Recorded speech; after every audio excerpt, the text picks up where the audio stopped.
isso aí, já voltamos, foi bem rapidinho. E eu quero fazer uma pergunta para o pastor.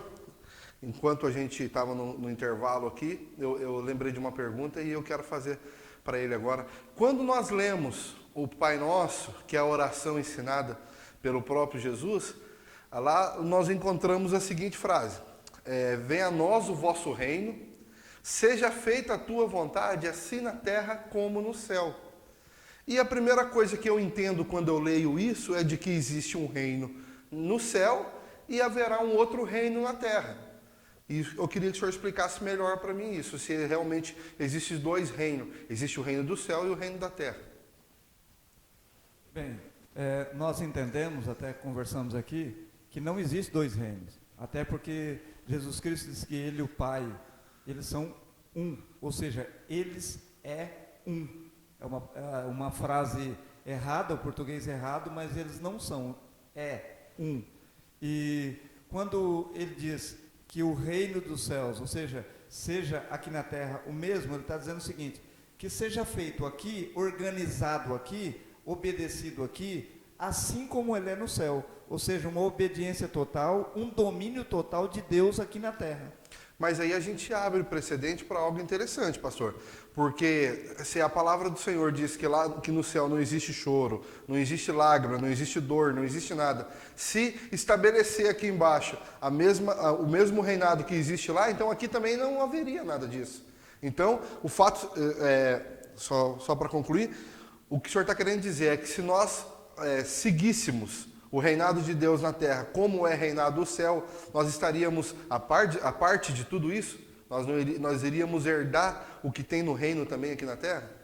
Veja bem, você entrou novamente no reino que o pastor Betinho está falando. Quando esta oração é feita, nós estamos profetizando que antecipe o reino, porque justamente será o que é no céu aqui na terra. Por que há doenças aqui na terra? Por que há um monte de enfermidades, brigas, contendas e iras? Porque o reino de Deus não está estabelecido aqui como é lá, mas no reino, ou seja, na eternidade, nós teremos o reino de Deus estabelecido, e a própria Bíblia diz que não haverá dor, não haverá choro, não haverá saudade, não vai ter careca, não vai ter barrigudo, as mulheres e homens não terão sexo, serão o mesmo. O que a Bíblia fala é que será tão perfeito aqui quanto lá, porque Deus vai reinar. Mas então o reino de Deus na terra só será estabelecido na vinda de Cristo, na volta de Cristo, nos últimos dias. Não há possibilidade de irmos estabelecendo o reino de pouco a pouco na terra. Um trabalho, vamos supor, trabalhamos para que o reino de Deus seja estabelecido na terra. Trabalhamos pela paz, pelo ecumenismo. Veja bem, Luiz Fernando, uma coisa muito interessante.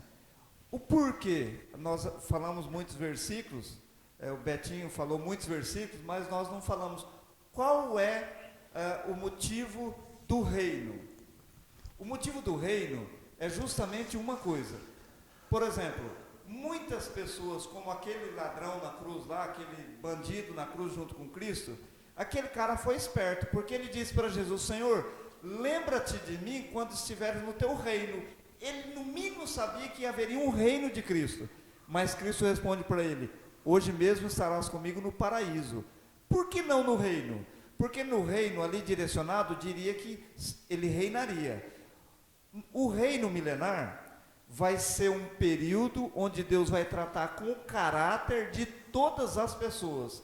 Aí, depois de aprovado, essas pessoas, elas não terão intriga, elas não terão inveja, elas não terão maldade. Aí todos nós, juntamente com o Senhor na eternidade, só paz, alegria. Por isso que não haverá essas maldições que acompanham, que assolam a humanidade hoje. E os nossos patriarcas na fé, né, os judeus, eles não aceitam o Yeshua, né, como o Mashiach, como o Messias, pelo fato dele não ter reinado. Um dos motivos, pelo fato dele não ter reinado. Então, se eles entendessem isso que a gente está entendendo aqui agora, eles iriam aceitar Yeshua como o Mashiach. Eles iriam aceitar Jesus como o Messias que veio para libertar o povo. Amém. Quero responder essa. Fica à Posso? vontade, com Amém. certeza. Na realidade, não são todos os judeus que não aceitaram, né? Apenas alguma parte foi, e não aceitaram, porque o próprio Deus endureceu o coração deles, né? Porque a Bíblia é muito clara. Jesus veio para os seus, contudo, os seus não o receberam. E a todos quanto o receberam, deu-lhes o direito de serem feitos filhos. Mas nós sabemos que muitos judeus aceitaram a Cristo, a sua divindade, né, e que ele era um ungido de Deus e veio restaurar a paz em Israel.